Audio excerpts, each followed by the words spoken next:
Assalamualaikum warahmatullahi wabarakatuh.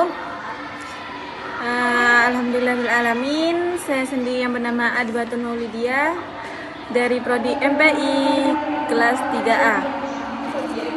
Di sini saya akan menjelaskan tentang kepemimpinan pendidikan Islam.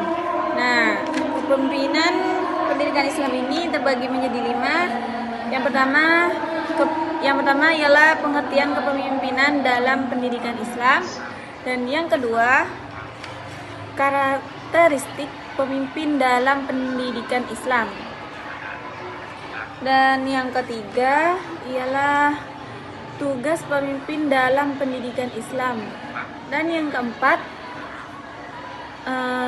sumber kepemimpinan dalam pendidikan Islam. Terakhir yang kelima ialah gaya kepemimpinan dalam pendidikan Islam. Nah, di sini ada pengertian kepemimpinan. Pengertian kepemimpinan yaitu mengarahkan. Seorang pemimpin harus mengarahkan dan mempengaruhi dan membimbing individunya atau kelompok dalam konteks pendidikan Islam berdasarkan atas ajaran Al-Quran dan hadis dan juga fikih. Dan yang kedua ada karakteristik pemimpin dalam pendidikan Islam.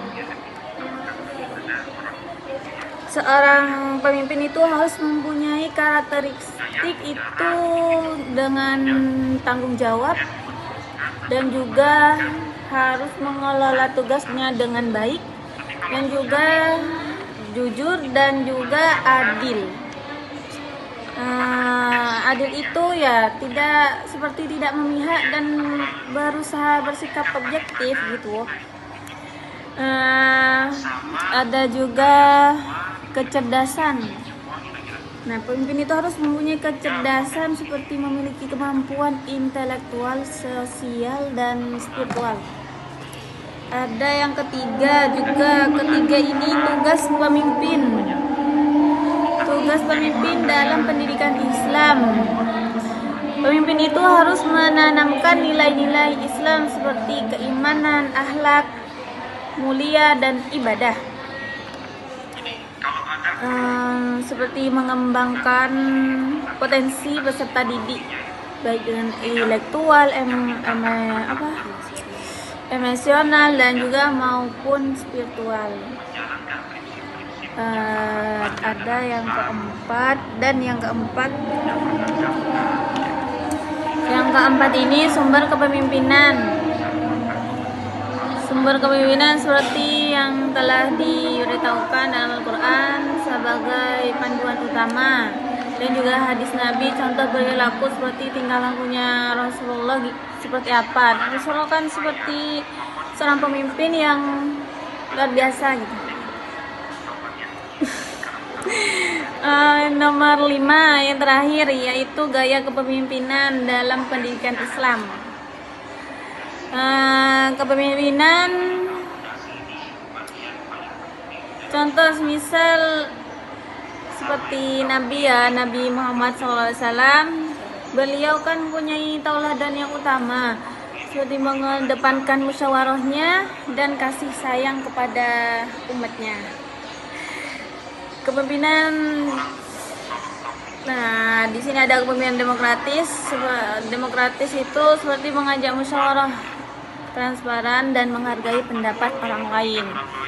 Kepemimpinan karismatik yaitu ialah seperti mengandalkan pengaruh moral dan spiritual.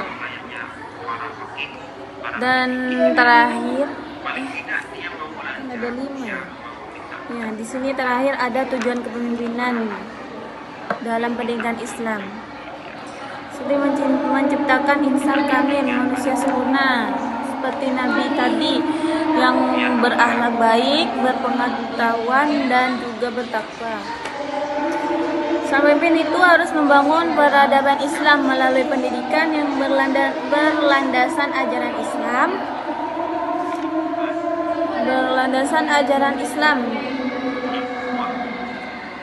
Nah, di sini ada peta konsep ini dapat dikembangkan sesuai dengan kebutuhan konteks pendidikan Islam yang saya jelaskan. Sekian dari saya. Saya tutup. Assalamualaikum warahmatullahi wabarakatuh.